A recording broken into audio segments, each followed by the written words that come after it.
Salute the family. Welcome to the Queen's Court. We meet here every Monday around 8:30. Talk about the storylines related to the New York Knicks over the past week. Tonight we're talking about the Knicks 5-0 winning streak. We're talking about Randle's resurgence. We're talking about RJ Barrett and how he's looked the past two games. And then we're gonna look ahead to four tough games this week. We got Boston twice, Miami, and Brooklyn. It's gonna be a tough week for us. I think the Knicks are up for it the way they've been playing. Mitch is back. Josh Hart has filled in seamlessly. I think it's going to be a good week. But anyway, let's bring in Tony. Yo, Blackest Time. How you doing? Shout out to the chat as well. Peace, Queen. That's right. Yo, Black is time. Let's go to six tonight. Let's go for six tonight. Yeah, no doubt, no doubt. Let's get right into it. Right now we're 35 and 27, so we are 8 games over 500. 2-0 over this past week. We beat Washington and New Orleans, sixth in the Eastern Conference, but just percentage points behind Brooklyn for that fifth spot. 8-2 over our last 10 games, and we've won 5 straight. Our offensive rating is 6 for the season, fourth over the last 10 games. Our defensive rating is 14th for the season, 13th over the last 10 games. And thank goodness the defensive rating is getting better. Salute, debut. Appreciate you. So let's bring in DJ Shuttle. All aboard. How you doing? Doing well, doing well. All aboard. It's a crunch time to the season, excitement. So I'm feeling good, ready to jump right in. Awesome. Let's just get into what our observations have been over this past week. These 2 games, actually. So we beat Washington in Washington. That's when Randle had the huge game, 46 points, shot 55% from the field, 50% from the 3-point line. He took 14 of them, made 7. The Knicks were down 19 points in that game. And then Randle happened, right? And it was just a different story. And then in New Orleans, I didn't get to watch the game till late. Tony sent me a text. All I read was the first part of it. He said 50-73. And usually the home team is first. I saw that 50. I said, the Knicks are getting, oh my, in front of the 73 championship team, the Knicks is getting blown out.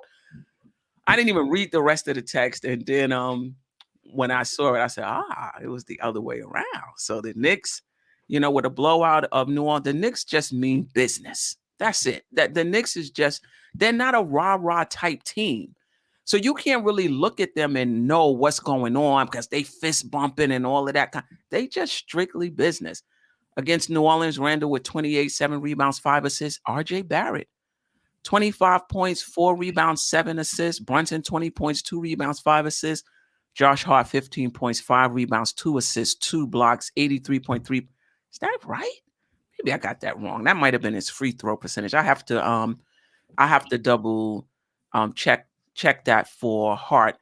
No, I think that is right, but we can double check it. But I think he was at one point he was like 4 for 4, 5 for 5 from the field, and it wasn't like he took a whole gang of shots. So that could very well be right. All right. Well, let's talk about these 2 games. And I want to talk about Mitch. I want to talk about RJ. I want to talk about Randle's resurgence. We got an hour, and there's so much I want to talk about. But anything, that stood out for you player-wise or team-wise over these past 2 games?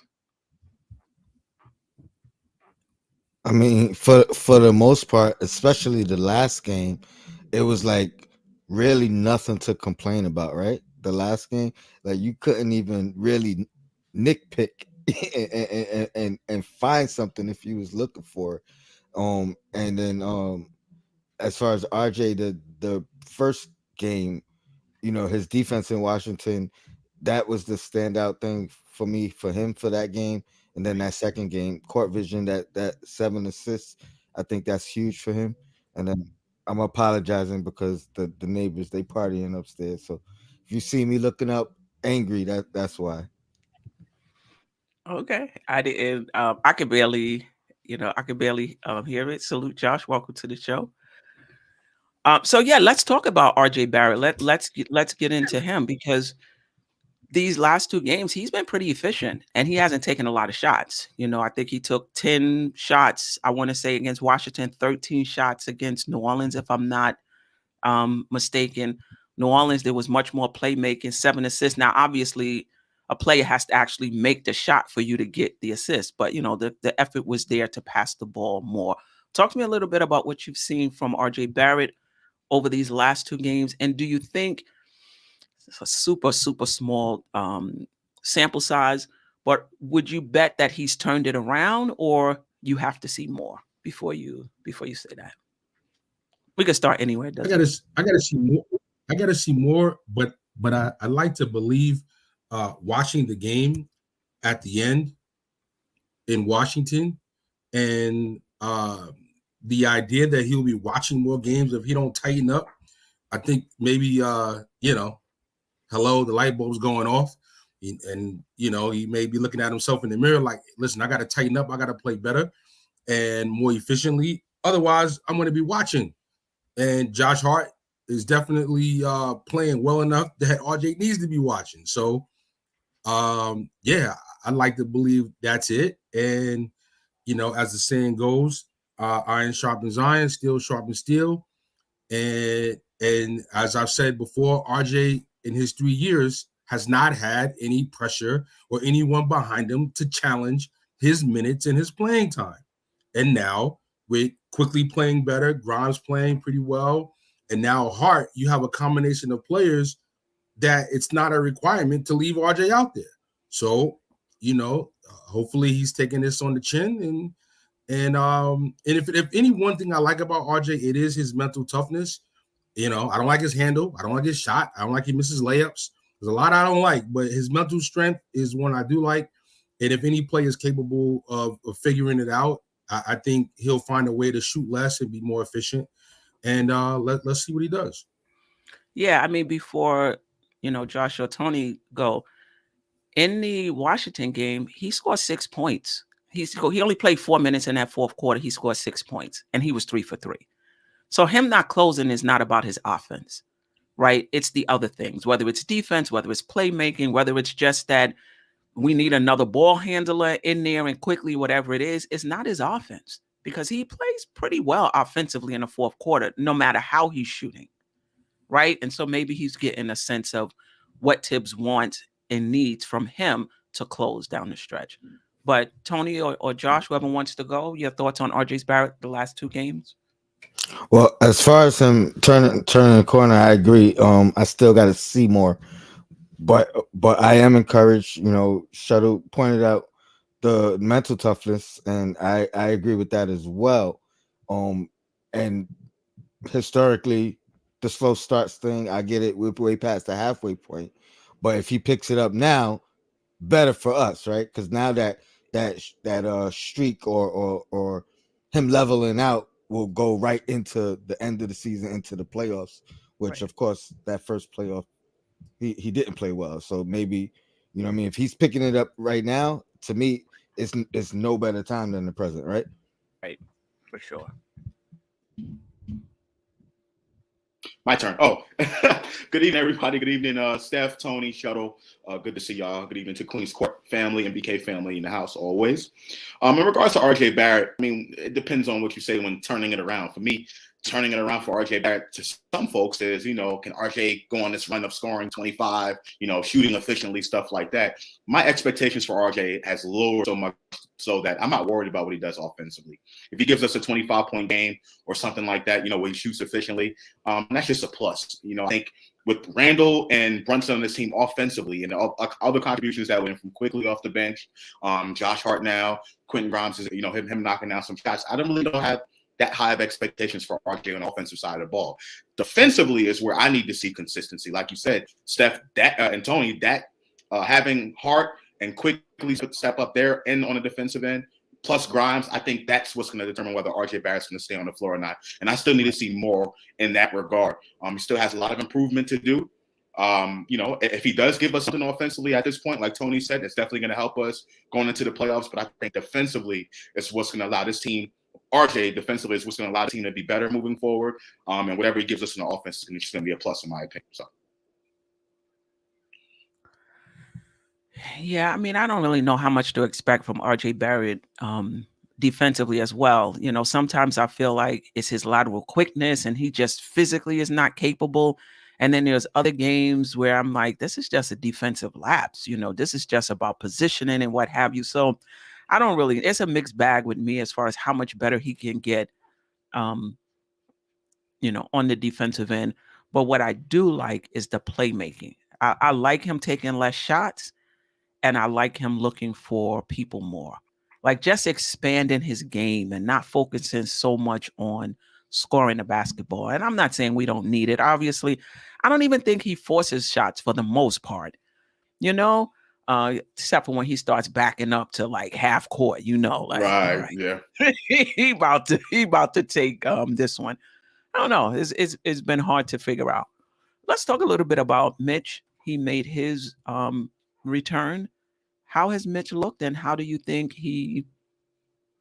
well, it's kind of obvious how he helps us. But anyway, how has Mitch looked to you? Small sample size, right? But if I'm only going by the two games back, right? Yes. I'm pleasantly surprised. Like, this is what we've been waiting for, especially Queen. I know you're gonna put a smile on your face. The defensive rebounding, right? These past two games, double doubles these past two games, and credit to his teammates, because these last two games is probably the most that I've seen the team looking for him. And when I say looking for him, I'm not talking about lobs. I'm talking about penetrating and then dish off penetration and you know, little hook passes and things of that nature. So it looks like, you know, the chemistry's still there. There's no lapses from the return. This is probably the best we've seen him on a return from an injury, like immediately. No grace period, and he looks stronger. I like what I'm seeing from Mitch. Well, I think he looks in shape. Go ahead, Josh.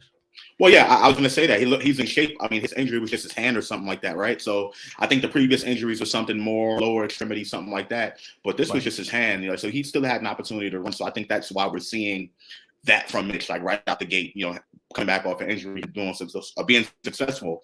But I've always thought this in my head, and this might be a little controversial. I mean, maybe not, but I feel like to Tibbs, Mitchell Robinson is probably the most important thing for Tibbs, having that presence in the paint for Tibbs, not for, you know, the Knicks as a team, but for what Tibbs wants to do defensively. Getting Mitchell Robinson back is huge, and I think that'll be easier for Tibbs to coach down the stretch of the season and come playoff time. So it's always a plus to have Mitch down there. Offensively, I'm not expecting much. You know, the offensive rebound, the putback, that's what Mitch is always going to give us, right? Anything outside of that, I'm not really expecting much, and Mitch is going to give us that regardless. So he's, you know, it's great to have him back, and hopefully he can stay healthy down the stretch of the season and come playoff time. Yeah. No doubt about it. And one thing about Mitch, though, when he gets it down there, it's two. When he gets an offensive rebound, that's 2 points right there. Like, he's really, really strong around the basket and being able to put it up and help us in that regard. So salute to him. Improve free throw shooting too. Don't forget about that. At the team, if he's not gonna make the basket, they foul him. It used to be like a strategy, foul Mitch, send him to the free throw line, but he's even better from the free throw line now. So yeah, you're right. You're right, Steph. I mean, it's 51%, but listen, it was like 40. He's like 40. You know, a free throw shooting. You know, Sims is out of the rotation. Like, that was the question. What they're gonna do? Sims is out of rotation, but I'm super impressed with his free throw shooting. Like, almost 70%, and he was like 40% as well. And in college, each year he went down. So I was like, oh, what are the chances that he's going to improve his free throws in the NBA? So shout out to Sims. Listen, let's talk about Randle's turnaround compared to last season, right? Got a lot of flack from, you know, Knicks fans. Some of it I thought was warranted. You know, some of it was, you know, was over the top. You know, he's not built for New York. We should trade him. It's low. His value is low. The beginning of the season, he started playing a little better. Oh, I think we should pull it now. just talk about Randle's turnaround from last season to this season. What are you most impressed about in the turnaround? Yeah, let's talk about that. Well, I'm going to say I'm not really impressed because I expected it.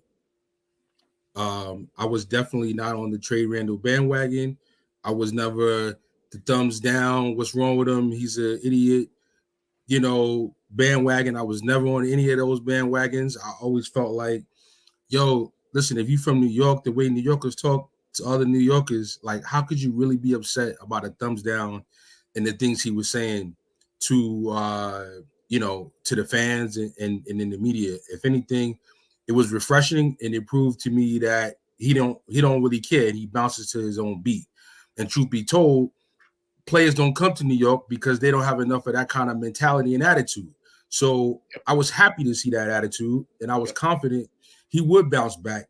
And truth be told, any player that Kobe says, yo, he's a grown-ass man when he's young coming into the league, I'm going to give that guy the benefit of the doubt regardless of who it is, because we know Kobe's mentality. So I can't say that I'm impressed because I expected more of a return to what he was in the All-Star season before. Even last year, in what was a down year, he was still top 5 power forward in the league.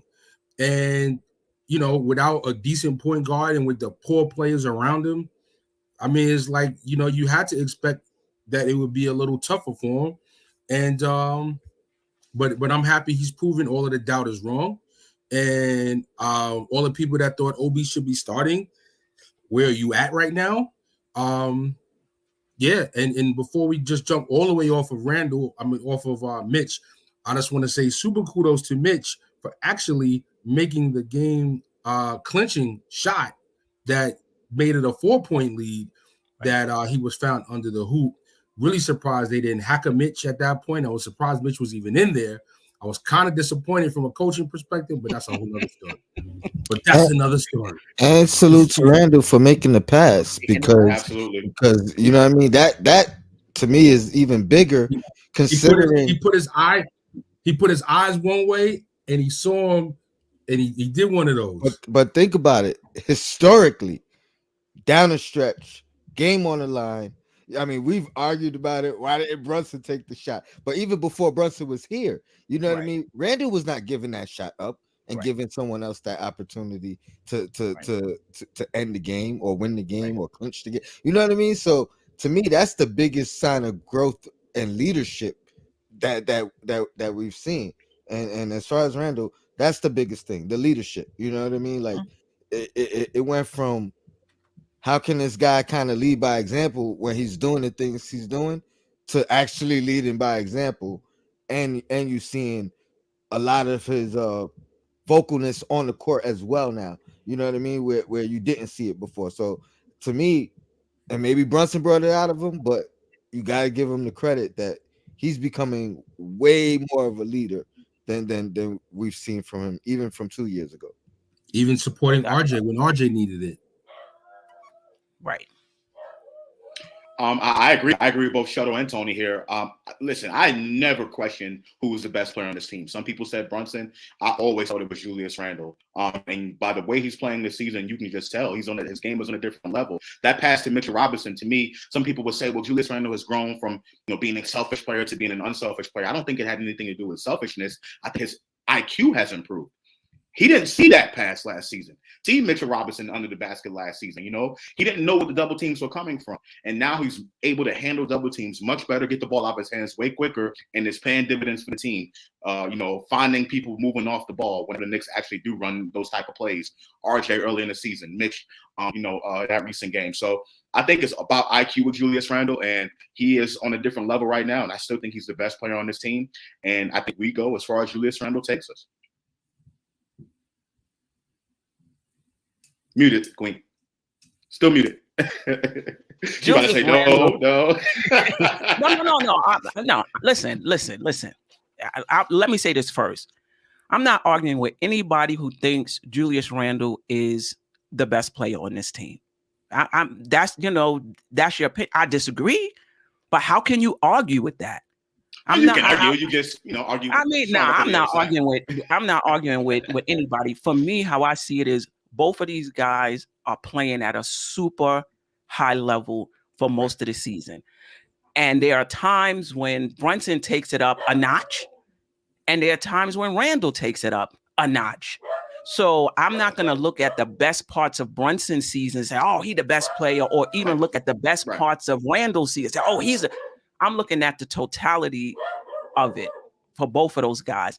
And for me, and this is just for me, what separates Brunson from Randle, again, both of them on a high level, is the decision-making, the efficiency, the low turnovers, and the fact that he's clutch.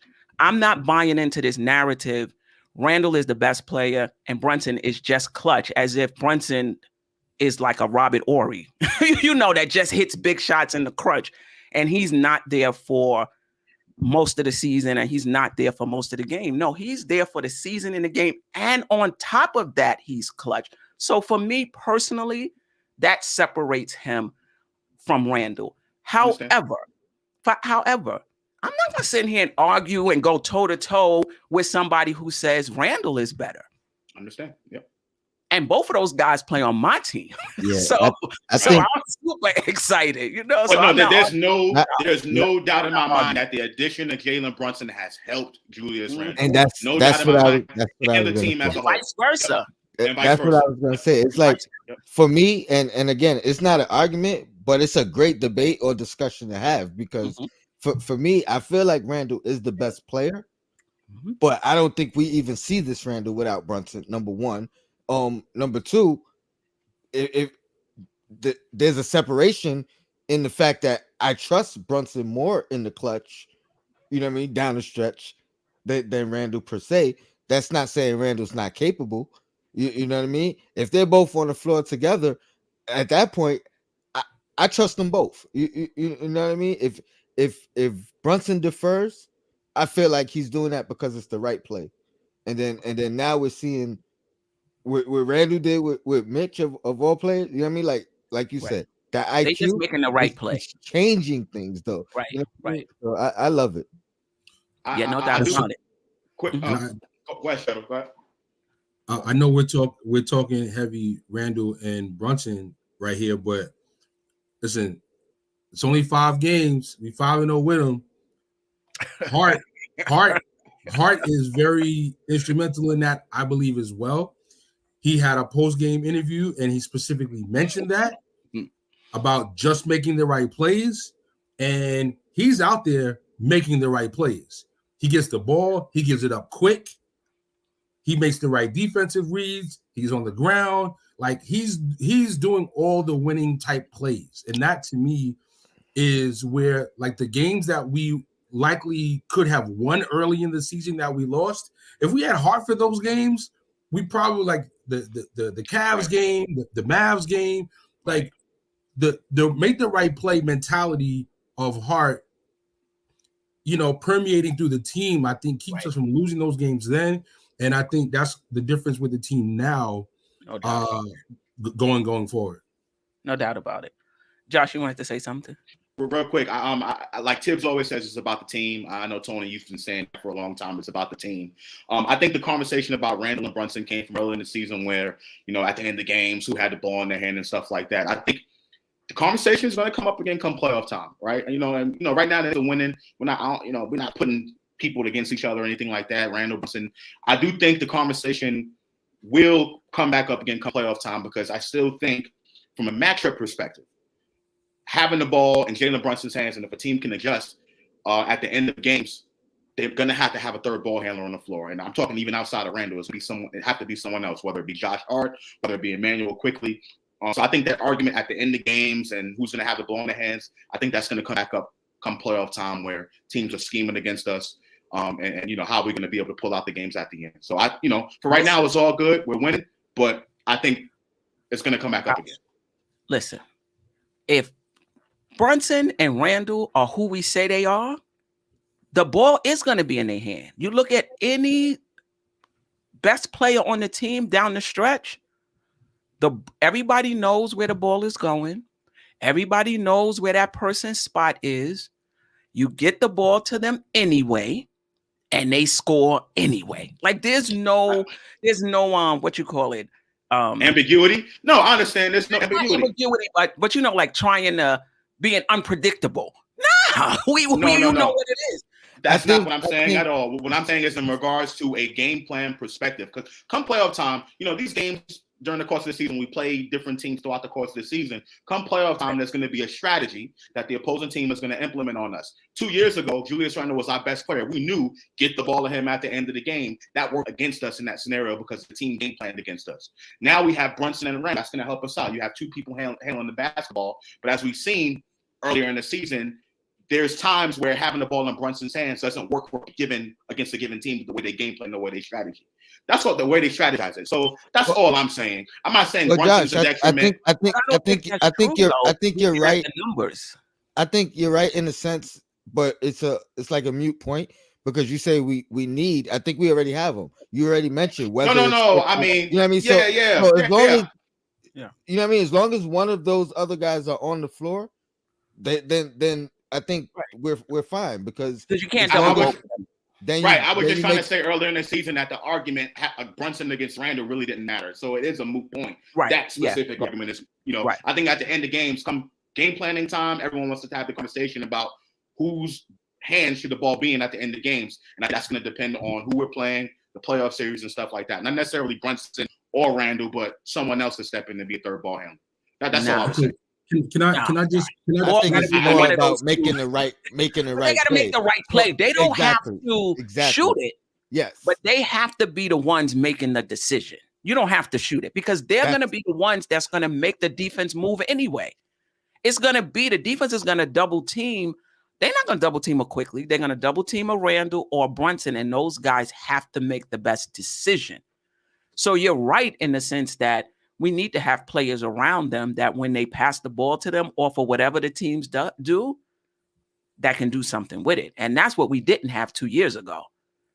Even if Randle, because of what they did with Randle, we didn't have those type of players that can create off the dribble other than Rose. Other than Rose. I just like that we're casually. I just like that we're casually just talking about when the playoffs start and when the playoffs start. You know what I'm saying? I like how we just casually just talking about it like that. Like, what's about to happen.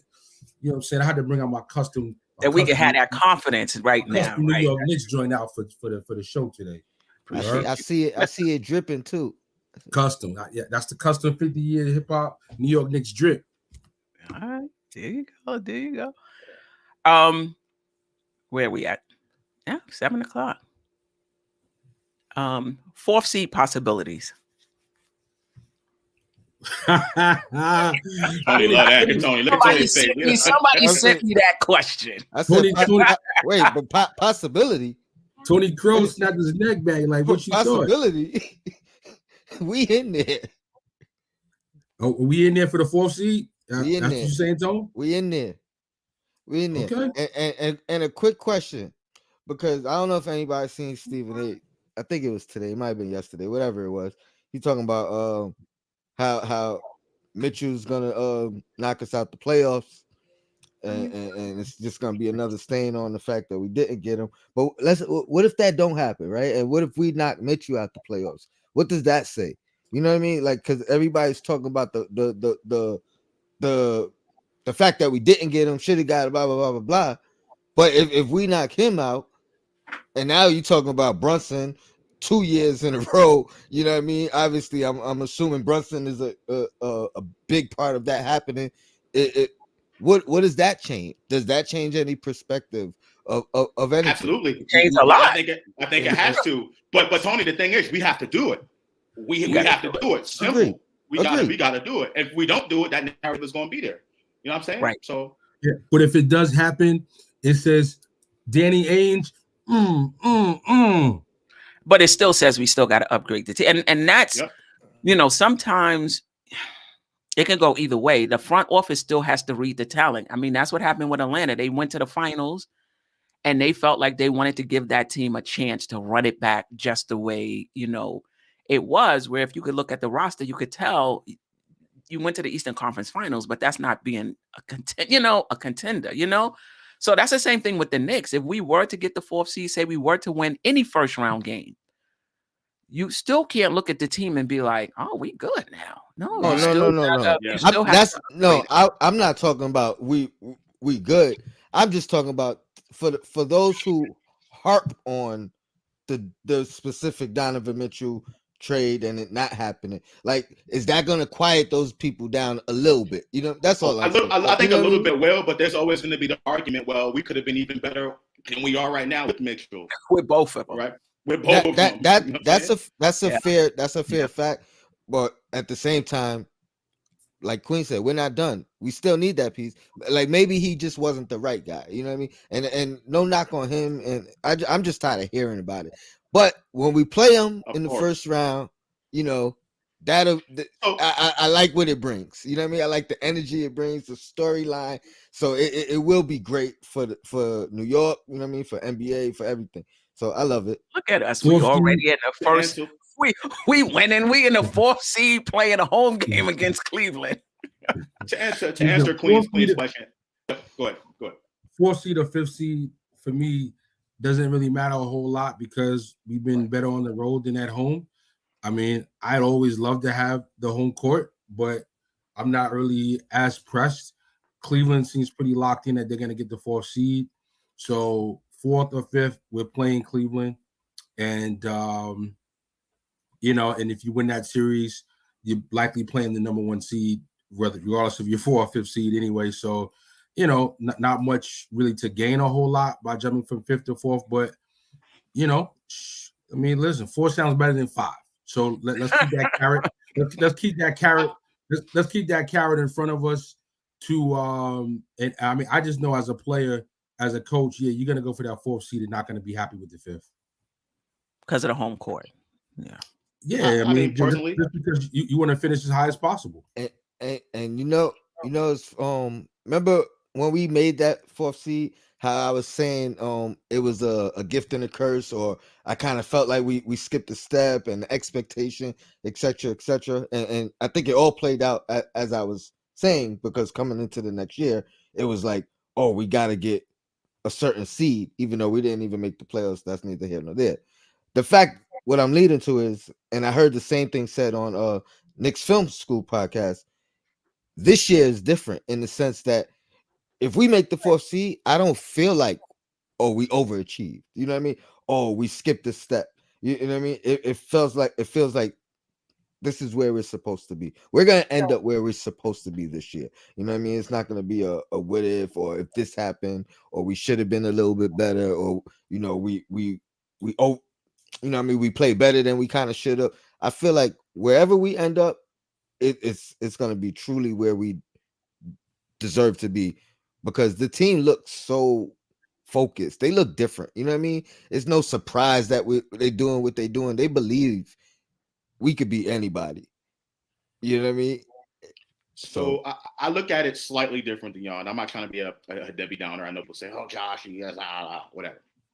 To me, the seeding, like, I'm not really worried about the seeding as much, right? I'm not worried about the home court. Like, I'm not worried about any of that.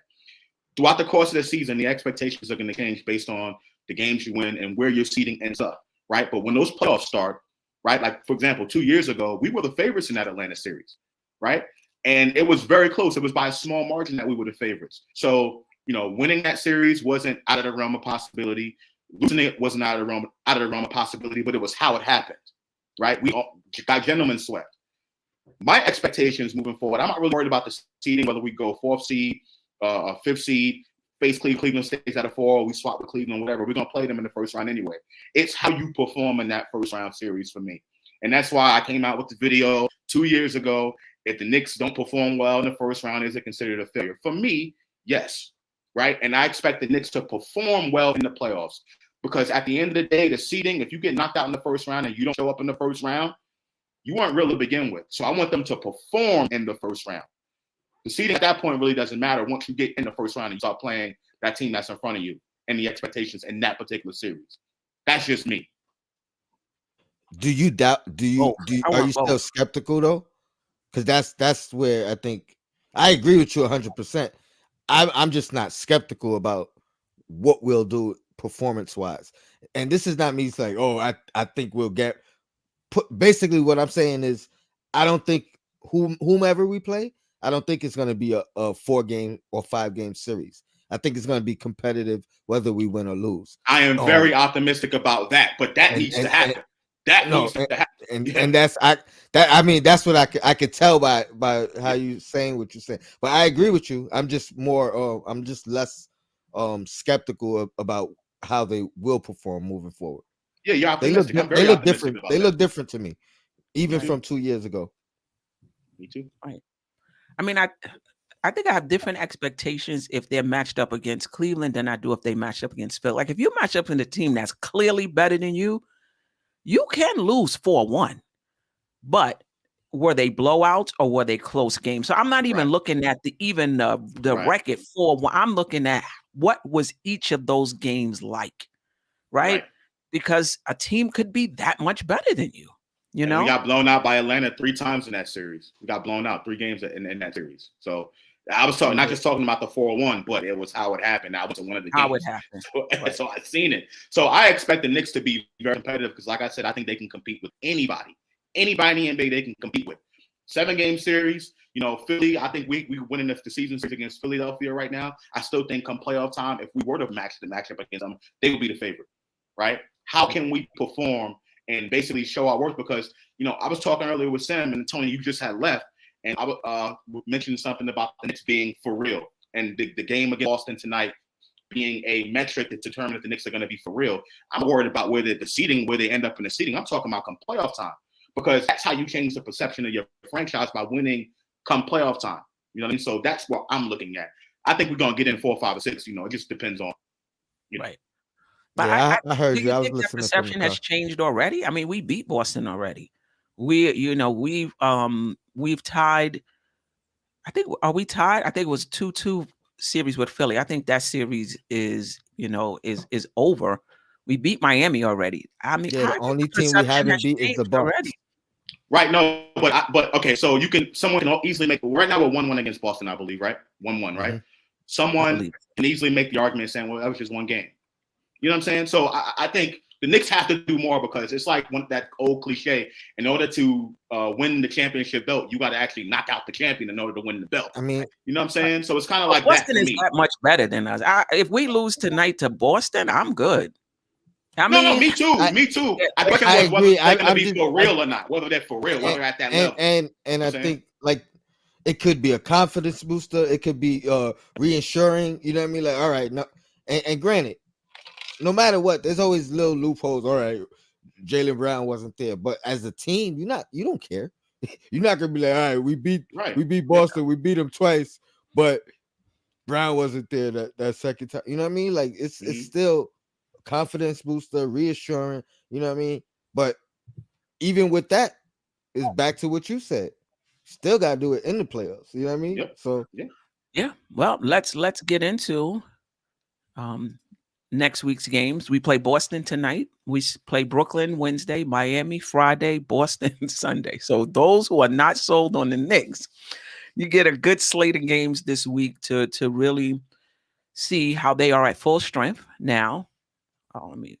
At full strength now. Let me move my face over. Let's see if I can do this. All right. See how they are at full strength with Mitch and now Josh Hart, who's fit in seamlessly, by the way. Your thoughts on this upcoming slate of games, and is there anything other than wins and losses that you're looking to see from the Knicks? I'm looking to see. To me, Brooklyn is. I mean, I know we said post trade that they were looking pretty good, but after watching them the last few games, they're looking pretty shaky. Like Brooklyn needs to be beat the way the New Orleans Pelicans just got beat. And I think you need to send a message to Miami in a similar way, like, no, you're not coming for this 5th seed. You know, you stuck at the 6th seed. You got no wins over here. Well, I'm just saying you're stuck behind us. You're stuck behind us. You know what I mean? And you can fight with Brooklyn for the 5th and 6th seed. And and I'd be happy with a split against Boston. But most important, I'm most concerned about the Brooklyn Miami games. And I mean, if I had to lose both games to Boston and they're close games, I'd be willing to almost concede those if I had to. But Brooklyn needs to get stomped, and Miami needs to get spanked. And that's not the other way around. That's how I'm looking at it. Okay, all right. I agree 100%, but I want one of the Boston games too, and I like my prediction is gonna be 4-0, but I definitely want this first one. You know what I mean? I definitely want this first one, but I agree 100%. I agree with Tony. I would like to have one of the Boston games, preferably the one tonight at home. But those two games in the middle, Brooklyn and Miami, I think those are the most important ones out of this 4-game stretch right here, right? Because I think we're tied with Brooklyn for 5th. I think we overtook them with something, one of those, right? And then Miami's directly behind us. That game against Miami is going to be a dog fight. A lot of Knicks fans are sleeping on Miami, saying I'm not worried about Miami. Yeah, Miami's probably not going to win a title, nothing like that, right? But they can play. They can play with us, and they play defense. And I think Eric Spoelstra is still a great coach. He knows how to, put the matchups out there to disrupt teams, right? So Miami is still a team that I'm not gonna, just sleep on. I think they have as good of a chance to make the 5th seed as we do, with Brooklyn going down, and then Brooklyn obviously beating them, winning the tying that season series up. They're gonna lose games, right? So you want to, absolutely take care of Brooklyn, but Miami is the game that we need to really pay attention to, and I think we play them one more time after that, or twice again after that. Twice. So. Twice after this. Yeah. Miami, don't sleep on Miami. That's all I gotta say. Nah, New York fans in Miami, pull up to that game, please, as you should. You know what I mean? Yeah, as much sometimes you look at this, you be like, damn, the Knicks are probably going to go 2-2. They go 3-1. You're like, wow, this is a really tough 4-game stretch. They go 3-1. It's a tough 3-game stretch. They go 2-1. I've just come to the conclusion that the Knicks are just a really, really good team. They are a really good team. I'm saying the Knicks are going to go 3-1. And what I love about them, they don't get blown out. Right.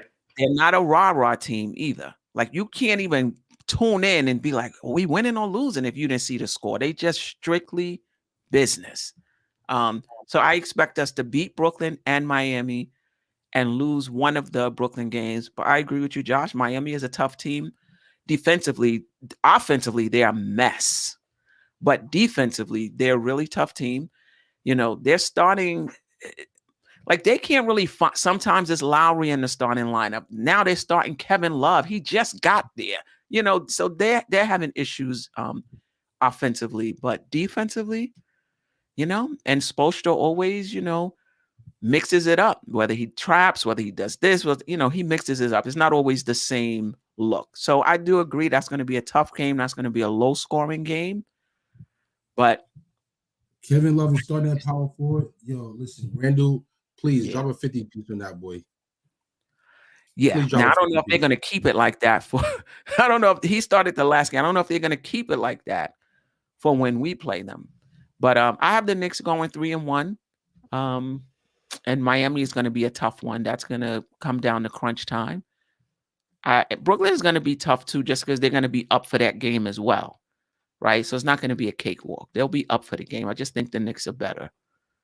Yeah, I say 3-1. I'm going to say 3-1 as well, but a caveat is if we win tonight, I'm saying 4-0. So if we win tonight, you don't think Boston turns around 3? Nope, we beat them twice. If we win tonight, we beat them twice. Wow. Okay. All right. We talking Boston here now. Yeah. Usually when you beat a team, they are super sharp the next time around, especially if it's a close one. So, I mean, if you're playing them closely after that loss, but we shall see. We shall see. Anything not covered tonight that you want to talk about? Nope. Sixth man of the year. I know it's a little early, but I wish there was something we could do to campaign for quickly to at least be bumped up into considerations. I was doing some homework looking to see what the odds were, and he's not even in the top. It's not in the conversation. Yeah, Yeah. he's not even in the conversation. So hopefully he has a strong end to the season, and we can get some media push, to help him at least be talked about and in the running. Okay. All right. Since that Dallas game, the Dallas game was the last game before Cam Reddish didn't play. The first Dallas game, the one where we got blown out 20 at Madison Square Garden or whatever. And since then, that's when Tibbs implemented that 9-man rotation that everyone had something to say about, right? Since that point, the Knicks have been 25 and 15. Oh, well, you're talking about what Monica McNutt said. She didn't talk about what I'm about to say. I'm talking about their offensive rating. They've been 4th in offensive rating since that period and 9th in defensive rating, right? So to me, this team, that was a great move, and people were criticizing Tibbs, calling him out for that, but I think Tibbs deserves credit for what he has done, at that point, right? Before then, the Knicks would lose. Right, Josh, don't give Tibbs no credit. You're going to lose credibility. Before that, the Knicks were losing games in the fourth quarter, right? They were losing games, the close, things, who to give the ball to, and that's where that Brunson versus Randle argument kind of came in at the end of the games. And people were complaining about they're too tired and all of that stuff, but that is out the window now because the Knicks have won games, and on top of that, they are playing great offensive basketball and some of the best defense they played all season. Most of that without Mr. Robinson as well, to put that out there. No doubt about it. I mean, you can't. If you're gonna criticize Tibbs when the team is not doing well, then you got to give him credit when the team is doing well, and particularly for coaching. This is a win or loss league for them, particularly. Yep. Right. Look at the Atlanta coach. The name escapes me. McMillan. He was all the rage 2 years ago when they went to the Eastern Conference final. 2 years later, he's out the door. That's how it is with coaching. If your team wins, you get to stay. If your team starts losing, the seat starts heating up. Mm-hmm. Shout out to David for the super chat. Say what you want. Randle is driving the bus. JB and RJ can have off nights, but Randle matches Tatum's play. Yeah, you know what? I hope you're right. Here we go. Because Tatum is another one playing at a high level. MVP caliber. Well. I got Boston coming out the East. I want to shout out HP Carlos from Portugal because he's been in all the chats all day. So shout out to you. Thanks for tuning in. HP, much love from Portugal. Yes, appreciate you. If you haven't already, subscribe to the channel, hit that notification button, and shout out to Eddie C from Costa Rica. From day one, I had the Knicks right where they are, where they at. It feels good. My team did what I said they would do. Yes, you definitely had them. He's applying for the head coaching job for the Knicks. It's all on you, Eddie C. You got it. Your team, whatever you said they were going to do, you got it. Yeah, he did. He did. He was high on the Knicks from the beginning. I think he had them at 50 wins. All right. Any last words? Race to 50.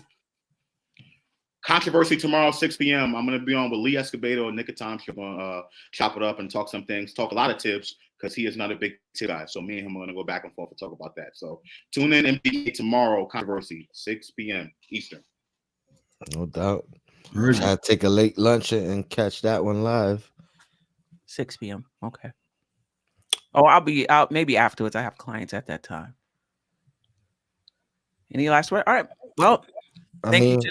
Okay, go ahead. Nah, I was just gonna say, as always, it's great to share the screen. Shout out to the chat. Your blackest time. Yep. Salute to my brother Ron. This is my brother Ron from Still Knicks fans. Everybody will show him some love. He's going through a tough time right now. Ron, we're with you, my man. We love you, and just hold your head. Yeah, definitely.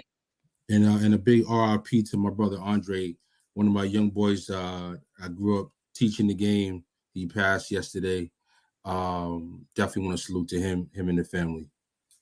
Yes.